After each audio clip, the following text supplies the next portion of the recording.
कि एकता परिषद के साथ सभी कोई जुड़े हैं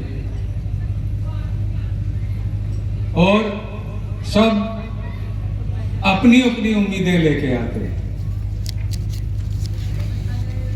और इस उम्मीद के साथ आते हैं एकता परिषद में कि मेरा भी कुछ हो, मुझे भी कुछ रास्ता मिले।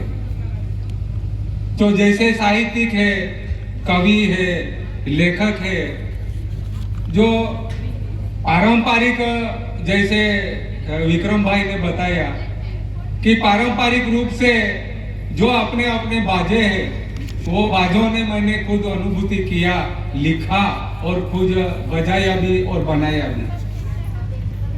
तो एकता परिषद वैचारिक सोच के साथ में एक प्रेरणा का भी काम करते हैं, माने जाते हैं और इनकी कविताएं जो है आज पूरे महाराष्ट्र की यूनिवर्सिटियों में चल रही है।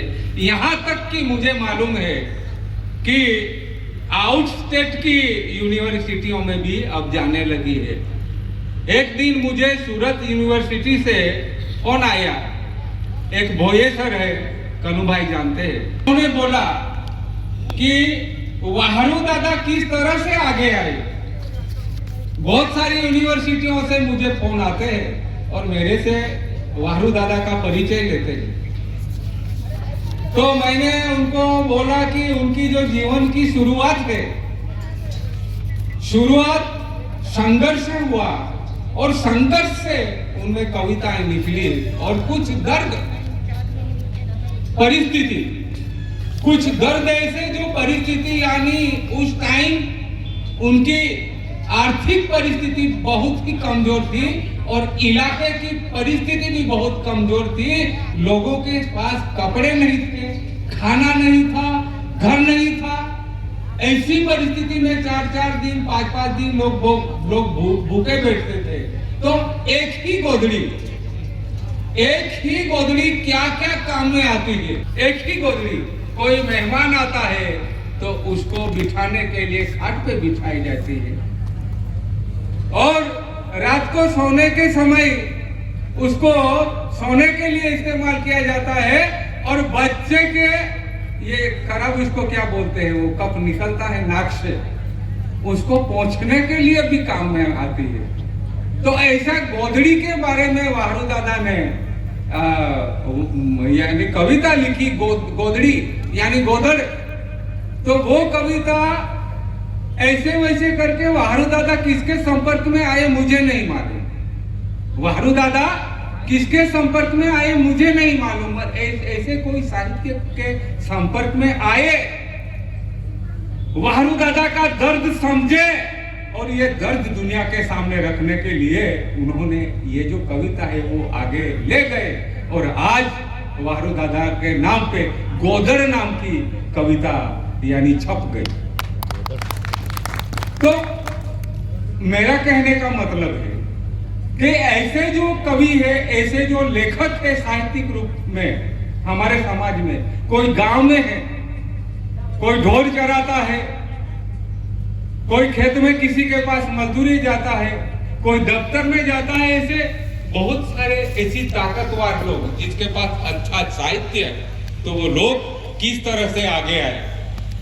जैसे हमारे महाराष्ट्र के धांडे, क्या तुकाराम धांडे, क्या धांडे बराबर है, बराबर। तुकाराम धांडे तो वो बकरियां चराते थे और बकरियां चराते चराते कविता लिखी।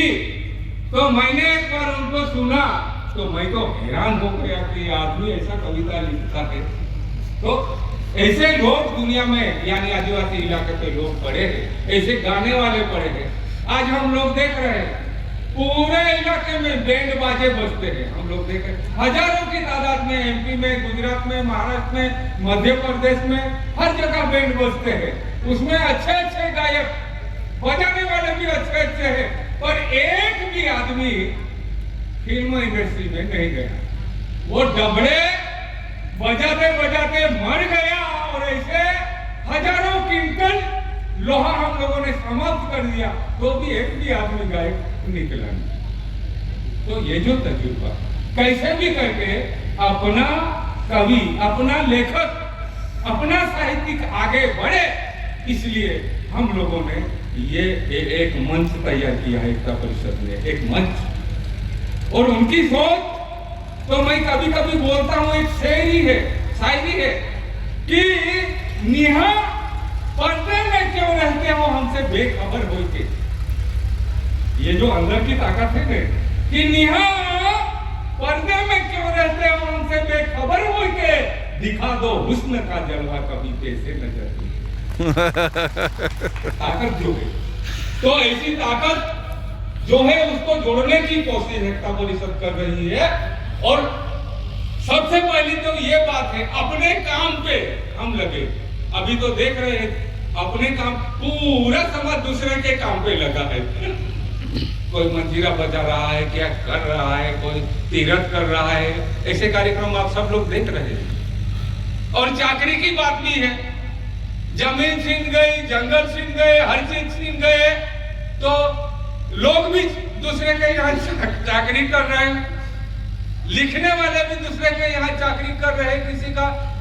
किसी ने वाहरू दादा ने बताया कि दूसरे के गुणगान गाने के बराबर रात भर कितने भी भजन गाएंगे, इतना भी करेंगे, पर एक भी ऐसा भजनिक नहीं निकला कि उसकी किताब भारत में छपी। गाया करते हैं तो कैसे भी करके, कहने का मतलब कैसे भी करके, जैसा भी है, जो है सो है, अपना कैसा हम इकट्ठा करें और लाए बाहर।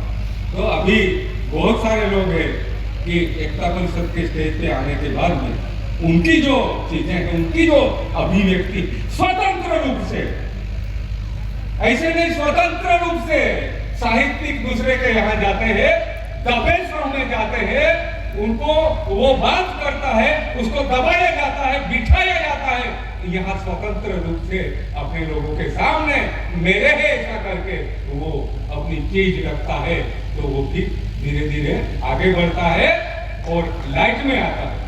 ये मेन मकसद एकता परिषद का है। और दूसरी जो बात है, अगली बात मैंने बोला, अपने काम पे अपने लोगों को लगाना, आज तक दूसरों का किया, अपना चालू करो, तो वो क्या कि जो एकता परिषद की सोच है,